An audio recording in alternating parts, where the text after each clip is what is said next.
Bienvenidos al aula virtual de la actividad significativa en el área de ciencia y tecnología.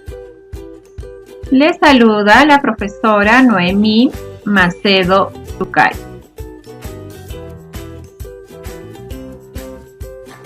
El propósito de la actividad significativa es describimos los tipos de materia a través de la experimentación.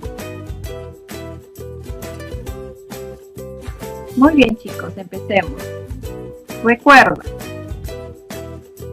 la materia puede estar formado por un solo componente, como el agua, o por varios componentes, como la limonada, o la masa para preparar un bizcocho.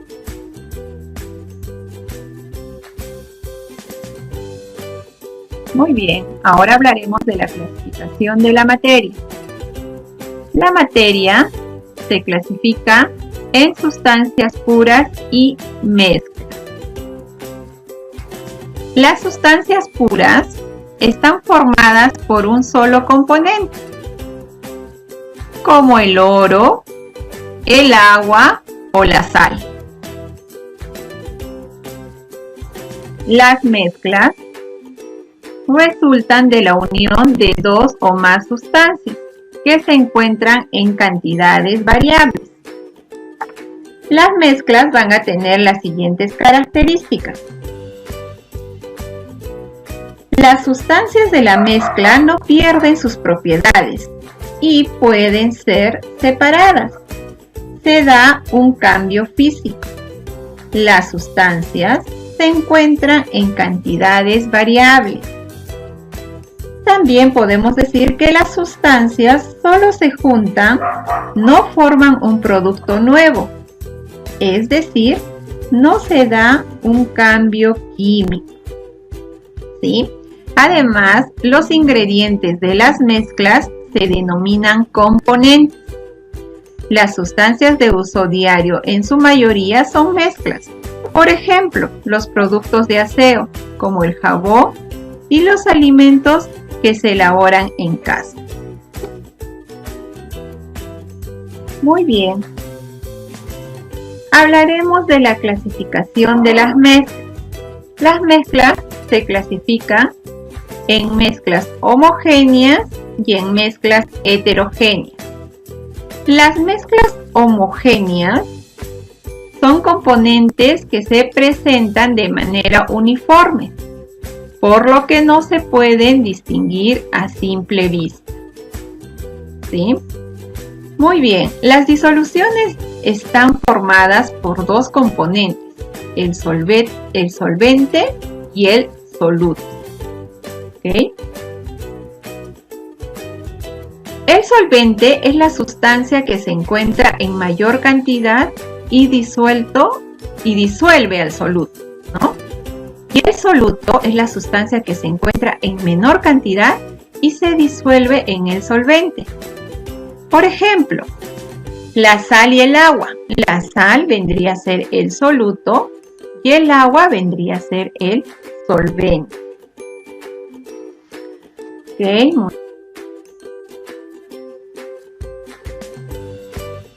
Las mezclas homogéneas también son llamadas soluciones. Así tenemos las soluciones gaseosas, ¿sí? Que es una mezcla de gases como el aire que está compuesto por el oxígeno, el nitrógeno, el anhidro carbónico, el vapor de agua, etc. ¿No? Otra de las soluciones es la solución sólida, llamada también aleación. Se forma por la unión entre diferentes metales. Por ejemplo, el bronce es una aleación del cobre, el zinc y el estaño. Muy bien, ahora hablaremos de la solución líquida. Aquí participa por lo menos dos componentes, el solvente y el soluto. El solvente en mayor cantidad y el soluto en menor cantidad. Por ejemplo, en una infusión de té, el solvente es el agua y los solutos, el azúcar y el té. Muy bien. Entonces, como les decía, ¿no? Las mezclas homogéneas también son llamadas soluciones. Quiere decir que una solución está compuesto de un soluto más un solvente.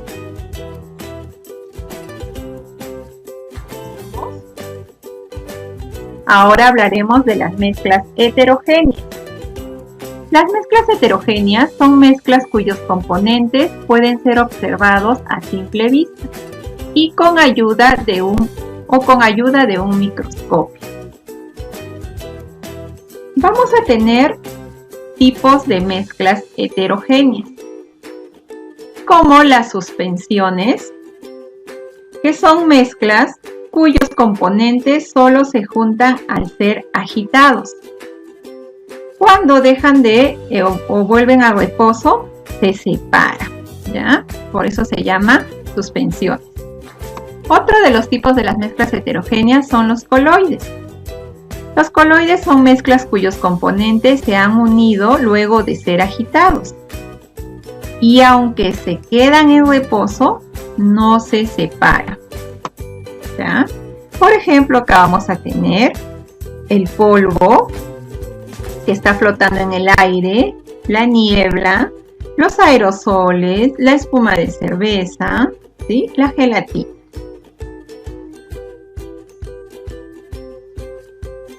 Muy bien.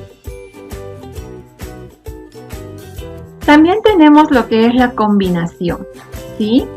La combinación se forma al unir dos o más sustancias. Se obtiene una nueva sustancia con propiedades distintas y originales, ¿no? Por ejemplo, el camote lo voy a juntar con el zapallo y voy a obtener la harina de zapallo. ¿Para qué? Para hacer mis ricos buñuelos. Muy bien, ahora hablaremos de la separación de las mezclas. La separación de las mezclas, los componentes de las mezclas conservan sus propiedades específicas. Por esta razón es posible separarlos mediante diferentes técnicas, que en general implica solo cambios físicos. En algunos casos es muy sencillo aislar los componentes de una mezcla, como por ejemplo, ¿no? El tomate que está en una ensalada. Pero en otras, esta tarea resulta más difícil, como la sal disuelta en el agua, ¿no? Para lograrlo es necesario utilizar métodos especiales, como por ejemplo la evaporación. La evaporación se utiliza en la mezcla homogénea, formada por un líquido y un sólido, como por ejemplo el agua con sal. En la evaporación el agua se evapora, pero la sal permanece en el fondo, ¿no? Como estamos observando. Muy bien. Otra forma de separar las mezclas es la filtración. Se usa en la mezcla heterogénea, formada por un líquido y un sólido, como la mezcla, por ejemplo, del agua y la arena, ¿no? Se coloca un embudo y un papel poroso. El agua cae y la arena queda detenida en el papel.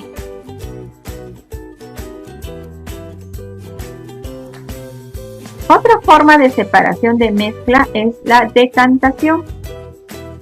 Se emplea en una mezcla heterogénea también, formada por dos líquidos de distinta densidad, como el agua y el aceite.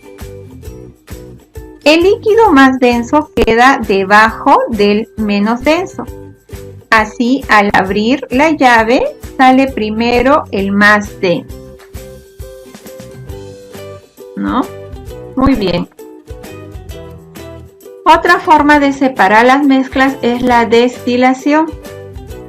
Se utiliza en la mezcla homogénea de dos líquidos con distinta temperatura de ebullición, como el alcohol y el agua. Cuando la mezcla se calienta el líquido con menor temperatura de ebullición, el alcohol es el primero en pasar a un estado gaseoso. Y en ese estado atraviesa por un tubo frío y se condensa, ¿no? Bueno, la separación de mezclas. Muy bien, conmigo será hasta la próxima aula virtual en nuestras actividades significativas del área de ciencia y tecnología. Se despide la profesora Noemí Macedo Zucari. Hasta la próxima.